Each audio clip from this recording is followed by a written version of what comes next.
नमस्कार साथियों, आप सभी का स्वागत है परिणाम पद के इस यूट्यूब चैनल पर। तो बोर्ड एग्जाम को देखते हुए क्लास 10वीं का जो सब्जेक्ट मैथ है उसमें जो पहला चैप्टर है वास्तविक संख्या। तो इस वास्तविक संख्या से जितने भी प्रश्न बार बार बोर्ड एग्जाम में पूछे गए हैं उन सभी प्रश्नों के यहाँ सॉल्यूशन को देखेंगे। आप जानते हैं कि वास्तविक संख्या से कुल 5 नंबर के प्रश्न पूछे जाएंगे। यदि आप इस वीडियो को पूर्ण रूप से देख लेते हैं तो आपका 5 नंबर एकदम क्या है, पक्का है। तो आइए हम आज के इस पहले प्रश्न को देखते हैं। कह रहा है पहला प्रश्न की सिद्ध कीजिए कि 5 प्लस रूट में 3 एक अपरिमेय संख्या है। आप यहाँ देख पा रहे हैं कि यही प्रश्न 2019 के बोर्ड एग्जाम में, 2020 के बोर्ड एग्जाम में और 2022 के बोर्ड एग्जाम और 23 के बोर्ड एग्जाम में पूछे गए हैं। तो ये प्रश्न हमारे लिए कितना इंपॉर्टेंट है बोर्ड एग्जाम 2025 के लिए। तो आइए इस प्रश्न के सॉल्यूशन को देखते हैं। ध्यान दीजिए, कह रहा है कि सिद्ध कीजिए 5 प्लस रूट में 3 एक अपरिमेय संख्या है। तो हम सबसे पहले क्या करेंगे कि भी प्रश्न है, यहाँ लिखेंगे प्रश्नोत्तर संख्या। कौन सा है? तो पहला है तो 0 1, फिर इसको क्या कर देंगे हम ब्रैकेट में बंद कर मान लेंगे कि माना 5 प्लस रूट में 3 एक परिमेय संख्या है। तब इसे a बटे बी के रूप में लिख सकते हैं, जहां a और b सहभाज्य संख्या है और b नॉट इक्वल 0। आइए देखिए यहाँ पे आगे कह रहा है कि इसलिए 5 प्लस रूट में 3 बराबर a बटे का b। अर्थात हमने लिखा है यहाँ पे कि 5 प्लस रूट में 3 एक परिमेय संख्या है, तब हम इसे a बटे b के रूप में लिख सकते हैं। यहाँ देखिए उपयुक्त समीकरण को पुनर्व्यवस्थित करने पर यदि हम इसको पुनः व्यवस्थित करें तो आप इसे लिख सकते हैं, यानी कि इस रूट 3 जो है इसको यहीं रखते हुए 5 को हम पक्षांतर करेंगे तो यहाँ पे आएगा a बटे का b माइनस 5 बराबर रूट में 3। आप इसके आगे देखिए यहाँ पे लिखा है कि जहाँ a बटे का b और माइनस 5 परिमेय संख्या है, अतः इसका अंतर भी परिमेय संख्या होगी। यहाँ देखिए आगे कह रहा है कि इसलिए रूट 3 एक परिमेय संख्या है, परंतु इससे इस आगे यहाँ देखते हैं इससे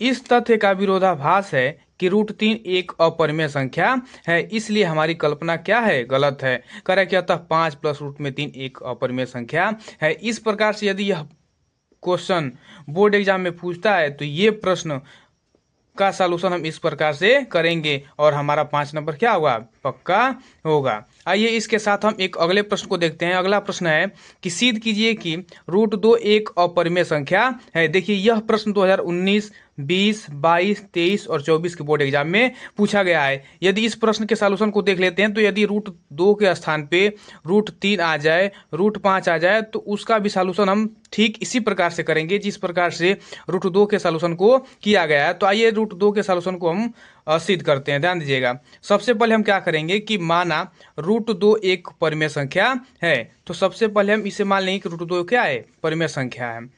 अर्थात यहाँ देखिए रूट 2 बराबर a बटे का b, जहाँ a और b क्या है, सहभाज्य संख्याएं हैं एवं b नॉट इक्वल 0, अर्थात जो b है वह 0 के बराबर नहीं है। ध्यान दीजिएगा आगे कह रहा है कि दोनों पक्षों का वर्ग करने पर यहाँ पे जो है रूट 2 बराबर a बटे का b, इन दोनों पक्षों को क्या कर देंगे, वर्ग कर देंगे। तो यदि वर्ग करते हैं यहाँ पे तो हमें प्राप्त होगा अंडर रूट 2 का स्क्वायर बराबर a बटे b का होल स्क्वायर। आगे देखिए इसके सॉल्यूशन को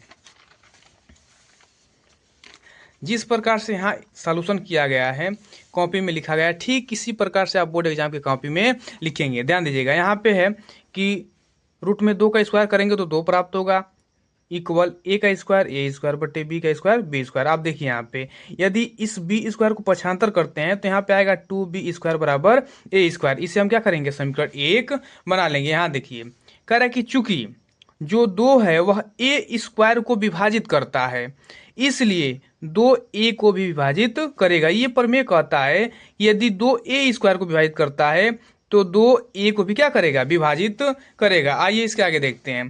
कह रहा है कि तब हम a बराबर 2m लिख सकते हैं, जहां m कोई पूर्णांक है।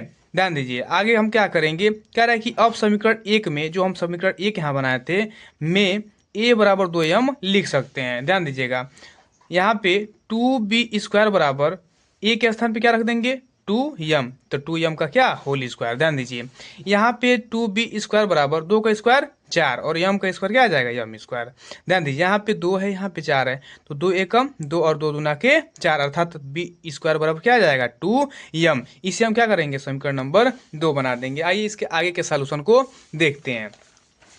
ध्यान दीजिए, कह रहा है चूंकि यहाँ पर भी जो 2 है वह बी स्क्वायर को क्या करता है, विभाजित करता है, इसलिए 2b को भी क्या करेगा, विभाजित करेगा। अतः समीकरण 1 व 2 से हम कह सकते हैं कि a और b का उभयनिष्ठ गुणनखंड 2 है, परंतु यह इस तथ्य का विरोध करता है कि a और b में एक के अतिरिक्त कोई उभयनिष्ठ गुणनखंड नहीं है, अतः हमारी परिकल्पना गलत है।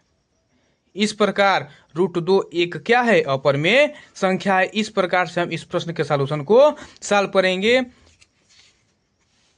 आइए इसके साथ हम एक और प्रश्न को देखते हैं जो कि बहुतायत बार बोर्ड एग्जाम में पूछा गया है। देखिए आज का तीसरा प्रश्न है कि सिद्ध कीजिए कि 7√5 एक अपरिमेय संख्या है। ध्यान दीजिएगा, ये प्रश्न 2019, 22 और 24 के बोर्ड एग्जाम में पूछा गया है। यानी कि पहले चैप्टर से जितने भी प्रश्न पूछे जा सकते हैं जिनकी संभावना बहुत ज़्यादा है, वह प्रश्न हम आपके सामने रख दिए हैं। आप इन प्रश्नों को एक बार विस्तार से देखिए और अपने तैयारी को मजबूत बनाइए, और जो 1 तारीख का एग्जाम है गणित का, उसमें आप बेहतर करके आए। यानी पहले चैप्टर से जितने भी प्रश्न आते हैं उन सभी को आप सॉल्यूशन कर देंगे, इतना तो हमारा गारंटी है। आइए इसके साथ इस प्रश्न के सॉल्यूशन को देखते हैं।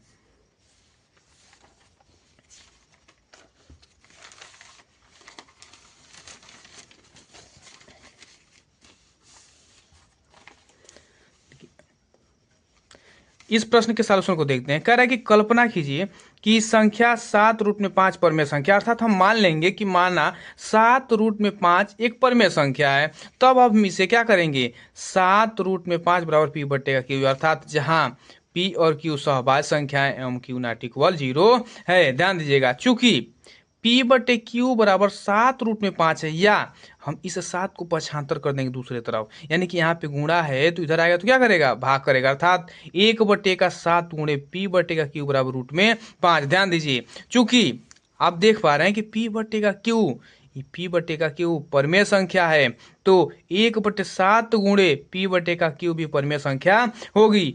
अब चूंकि देखिए यहाँ पे 1/7 गुणे p बटे का q परमेय संख्या है, तो √5 भी परमेय संख्या होनी चाहिए।